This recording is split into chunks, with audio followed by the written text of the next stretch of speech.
Dans les méandres de la capitale, notre héros Tatsumi pénètre dans un monde où les rencontres insolites sont monnaie courante. Se rendant à la capitale royale pour y faire fortune, il n'a pas encore conscience dans quel danger et dans quelle aventure il est sur le point de se lancer. Notre histoire commence avec Tatsumi faisant la rencontre d'une jolie jeune femme qui lui livre des informations précieuses sur le fonctionnement de la capitale. Cependant, étant de nature visiblement très naïve, notre héros se retrouve finalement roulé dans la farine et perd finalement tout l'argent qui était à sa disposition. Heureusement, une lueur d'espoir surgit de l'ombre sous la forme d'une jeune femme dont la prestance aristocratique semble trahir une ascendance royale. Elle se porte à son secours, offrant à Tatsumi un refuge dans ce monde visiblement impitoyable. C'est alors que Tatsumi partage les circonstances de son arrivée dans cette cité étrangère, révélant qu'il était accompagné de 2 compagnons de voyage. Mais, s'étant perdu de vue, il se retrouva seul.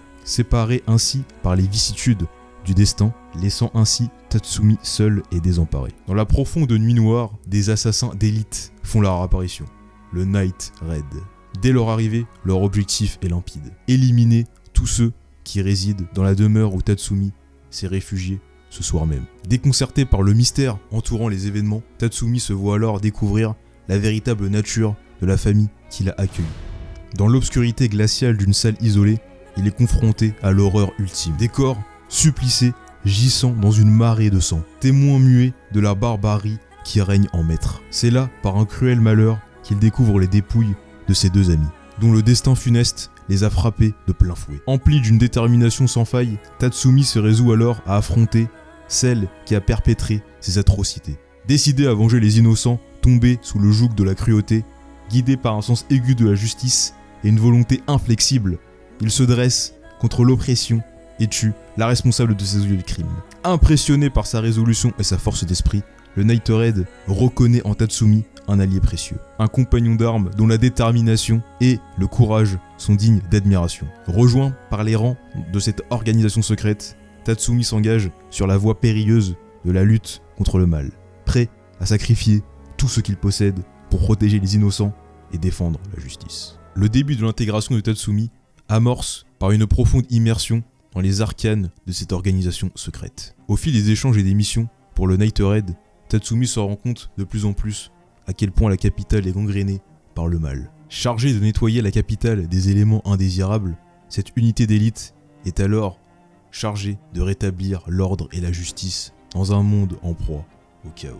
Leur mission secrète consiste ainsi à éliminer sans pitié tous les malfrats et les tyrans qui infestent les rues de la capitale, tels des parasites s'accrochant au corps de la société.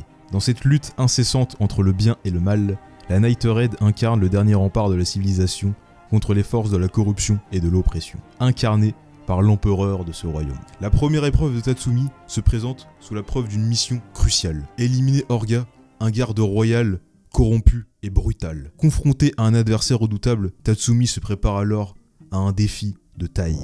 Avec adresse et audace, il triomphe finalement de son adversaire, démontrant ainsi sa valeur et sa détermination à faire triompher la justice dans un monde en proie au chaos et à la corruption. Enchaînant les missions, Tatsumi se fait de plus en plus sa place au sein de la Night Raid, renforçant par la même occasion ses liens avec ses nouveaux camarades. La prochaine cible qui se dresse devant nos héros revêt les traits d'un tueur en série sévissant dans les rues labyrinthiques de la capitale. Surnommé Zang, ce sinistre individu émerge des ombres nocturnes pour accomplir ses méfaits, tranchant sans discernement les têtes de ses victimes.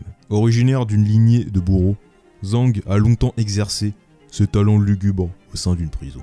Sous le joug implacable du ministre, les exécutions se multipliaient, et cette macabre routine a peu à peu éveillé à Zang une obsession morbide pour la décapitation. Consumé par cette manie démoniaque, il s'adonne désormais à la chasse aux innocents, usant de sa redoutable arme impériale pour semer la terreur dans les rues de la capitale. Mais c'est quoi une arme impériale ? Pour comprendre l'origine des armes impériales, il convient de remonter près de 1000 ans en arrière, à l'époque de l'empereur fondateur. Animé par la volonté farouche de protéger son royaume, l'empereur mobilisa les ressources les plus précieuses de son pays, les monstres légendaires et le rare métal nommé orichalque, ainsi que les talents inégalés des artisans de renom, sous leurs mains expertes 48 armes des joyaux d'une puissance inégalée furent façonnées et baptisées armes impériales. Actuellement, le Night Raid se trouve en possession d'un arsenal redoutable, chacune de ces armes étant imprégnée d'un pouvoir dévastateur. En tête de cet arsenal se nomme Murasame, communément appelé le sabre empoisonné. Lionel, la ceinture transmutalion, une relique qui métamorphose son porteur en une bête féroce, décuplant ses capacités physiques de manière spectaculaire. Pumpkin, surnommé le bazookanon, projette quant à lui l'énergie mentale sous forme d'onde de choc. Son pouvoir augmente à mesure que son utilisateur se trouve de plus en plus acculé. Incursio, l'impénétrable armure démoniaque, offre une protection inégalée à son porteur. Sa défense quasi invincible, faisant de lui un adversaire redoutable sur le champ de bataille. Crosstail, à un usage infini, se révèle être une arme polyvalente, capable de se déployer en piège, de barrière, de détection ou encore un instrument de capture ou de tranchage de l'ennemi. Ouais, c'est Doflamingo. Enfin, Ecstasy. Les redoutables ciseaux Coptou représentent une paire d'instruments d'une taille imposante, capables de trancher tout ce qui se trouve sur leur passage, symbolisant la puissance incontestée du Night Raid sur le champ de bataille. Avec un arsenal aussi imposant, le Night Raid s'impose comme une force colossale, comme le Titan, prête à défier les ténèbres et à terrasser ses ennemis avec une férocité inégalée. Sous le voile obscur de la nuit, le Night Raid se mit alors à la recherche du dénommé Zang. Bien entendu, parce que le scénario le veut, Tatsumi croisa sa route le premier. Un duel impitoyable éclata entre eux, tandis que Zang brandissait son arme redoutable, le spectro-œil, qui lui octroyait le pouvoir de sonder les pensées de son ennemi à travers un simple regard. Malgré la férocité des assauts de Tatsumi, chacune de ses attaques semblait se heurter d'une muraille invisible dressée par un adversaire qui anticipait chacun de ses mouvements. Cependant, en cet instant crucial, Akame du Night Raid fit son apparition et bouleversa l'équilibre du combat. Dans une confrontation d'une intensité sans pareille, Akame se dressa face à Zang. Prête à en découdre, finalement, l'issue de cet affrontement épique pencha nettement en faveur de Akame et Zang fut contraint de s'incliner. Au cours d'une mission nocturne périlleuse, Mine et Shell se virent alors confrontés à un soldat redoutable. Un membre éminent de la garde royale, détenant lui aussi une arme impériale du nom de Kuro. Cette arme singulière prenait la forme d'une innocence peluche, mais se métamorphosait en une créature monstrueuse une fois engagée dans le combat.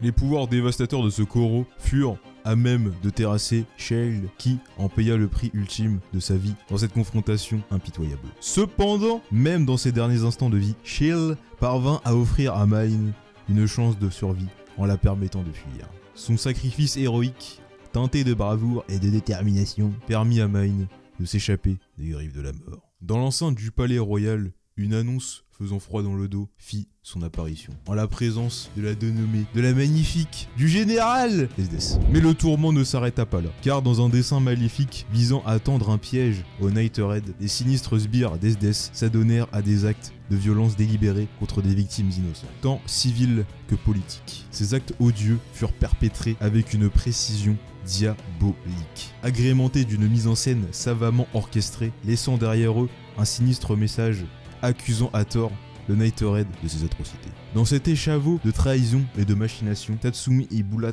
furent dépêchés sur un navire, chargés de la noble mission de protéger les dignitaires politiques exposés aux sinistres manigances ourgues par les agents d'SDS. Leur tâche consistait à ériger un rempart infranchissable contre les périls insidieux qui menaçaient de s'abattre sur ces éminentes figures. Peu de temps après leur arrivée, à bord du navire, le champ de bataille s'embrasa de toute sa fureur. Alors que les forces d'SDS et du Night Raid s'affrontèrent dans un affrontement mortel, au terme d'échanges de coups violents et spectaculaires, l'issue demeurait incertaine. Finalement, Bulat, malgré avoir éliminé le chef de ses adversaires, se retrouva aux portes de la mort. Dans un geste de sacrifice ultime, il transmit son arme impériale Incursio à Tatsumi, qu'il utilisa avec une détermination forte pour terrasser le dernier adversaire dans son visuel. La puissance nouvellement acquise de Tatsumi lui permit alors de terrasser son adversaire en un instant. Cependant, en se retournant, Tatsumi ne put que constater les conséquences de cet affrontement. Et ainsi, Bulat perdit la vie, ce qui rendit Tatsumi dans un état de désolation extrême. Consciente de la formidable puissance de feu déployée par le Night Raid, et récemment, la générale SDS fut renforcée par un groupe de mercenaires dotés tous d'armes impériales, dans le but d'éradiquer le Night Raid. Ce groupe nouvellement formé, baptisé les Jaegers, se lança donc dans une mission impitoyable pour neutraliser leur ennemi juré. Ayant déjà fait son chemin dans les hautes sphères de la capitale, SDS partagea avec ses nouveaux compagnons une confidence des plus surprenantes. Elle était en quête d'amour. Déterminée à dénicher un prétendant répondant à ses critères les plus exigeants, SDS organisa un tournoi où s'engagea Tatsumi, attiré par la récompense financière offerte. Dès la première victoire éclatante de Tatsumi dans ce tournoi, SDS fut captivé par la force et le charisme. Y voyant les qualités qu'elle recherche depuis si longtemps, l'homme de ses rêves était devant ses yeux. Ainsi éprise de Tatsumi, SDS décida de l'embarquer avec elle, l'entraînant ainsi dans son sillage au sein des Jaegers. Malgré cette nouvelle situation, Tatsumi, saisissant une opportunité, essaya de rallier SDS à sa cause, mais ses efforts furent vains. Étant de sortie avec un membre des Jaegers, il réussit à s'enfuir in extremis et se fit retrouver par Akabe. Dans l'obscurité de la nuit profonde, le docteur Stylish, cherchant la piste de Tatsumi, se rendit alors devant le repère du Night Raid. Et au lieu d'avertir ses camarades, il attaqua de lui-même ce repère. Aidé par les soldats qu'il avait lui-même créés, il lança un assaut méthodique mais néanmoins intense. Malgré la précision de son plan et la force de ses troupes, le résultat escompté échappa à sa portée. Dans l'épaisseur de la mêlée surgirent deux nouveaux alliés, fraîchement arrivés aux côtés de la chef du Night Raid. En premier lieu, Susanoo se distingua par sa prodigieuse force, éliminant avec une aisance impressionnante tous les adversaires sur son passage. Contraint alors de puiser dans les dernières ressources qui étaient la sienne, le docteur Stylish mobilisa toute l'énergie qui l'animait pour se métamorphoser en une créature hideuse. Malgré cet ultime effort, il se trouva alors défacé par la puissance collective du Night Raid. Profitant de cette victoire, le Night Raid décida de trouver un nouveau refuge où établir son nouveau repère. Ainsi, le groupe bénéficia désormais de deux nouveaux atouts majeurs. L'arrivée de Chelsea et l'acquisition d'une arme impériale humanoïde du nom de Susanoo. Peu de temps après, alors qu'il était engagé dans une chasse nocturne contre des créatures monstrueuses, Tatsumi eut le privilège inattendu de retrouver sa dulcinée. Il retrouva donc SDS. Une heureuse rencontre décidée par le destin.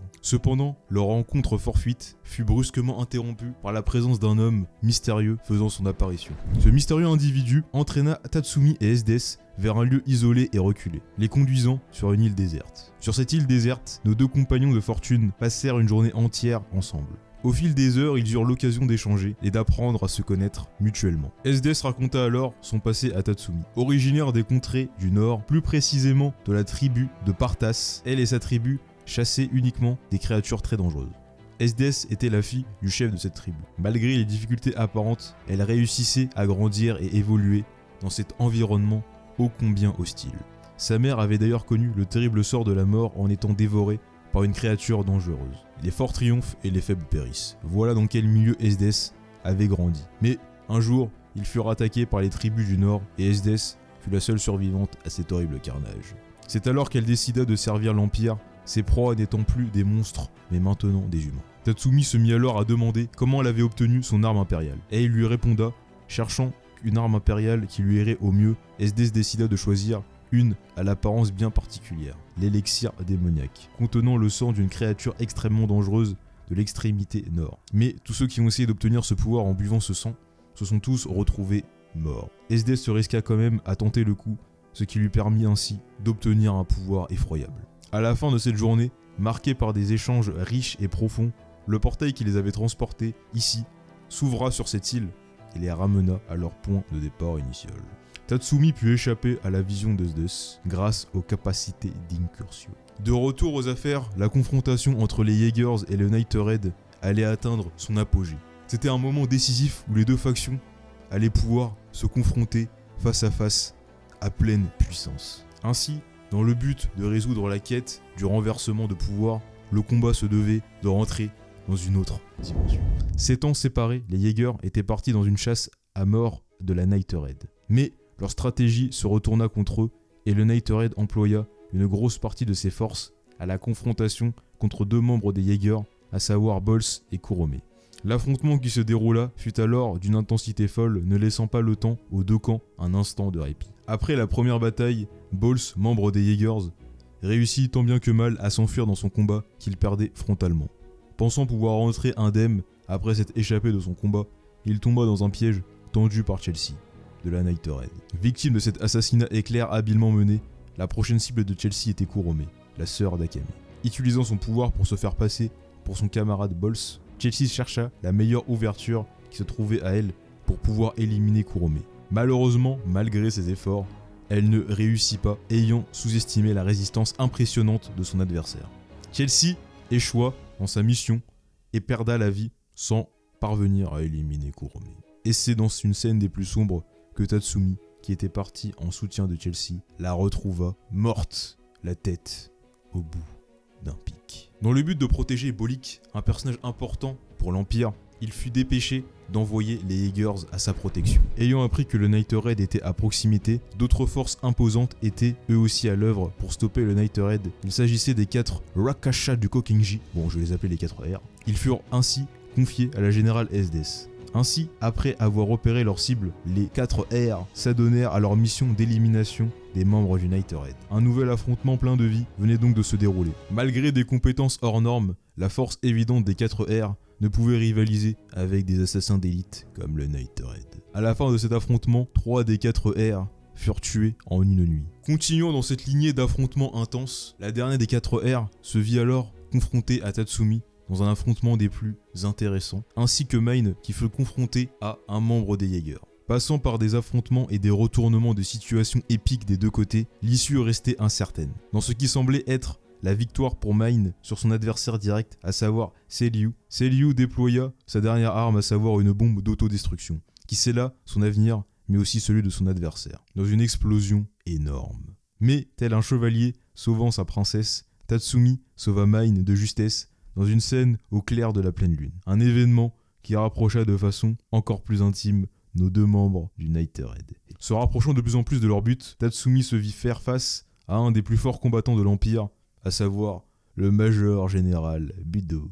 Possédant l'arme impériale Adramelech, la fureur du dieu tonnerre, lors de son combat ardu contre le Major Général Budo, Tatsumi fut finalement capturé et emprisonné vivant. Une sentence d'exécution publique était alors à l'ordre du jour, prononcée à son encontre. SDS, bien que ses sentiments envers Tatsumi soient d'une intensité forte, elle affichait une détermination sans faille à remplir son devoir et fut chargée d'exécuter Tatsumi. Cependant, toute cette mise en scène n'avait qu'un seul but, attirer tous les membres du Night Raid dans un même endroit et ainsi les éliminer une bonne fois pour toutes. Une bataille d'une ampleur sans précédent éclata, déchaînant une lutte acharnée et impitoyable, livrant ainsi les deux camps dans une confrontation de force suprême.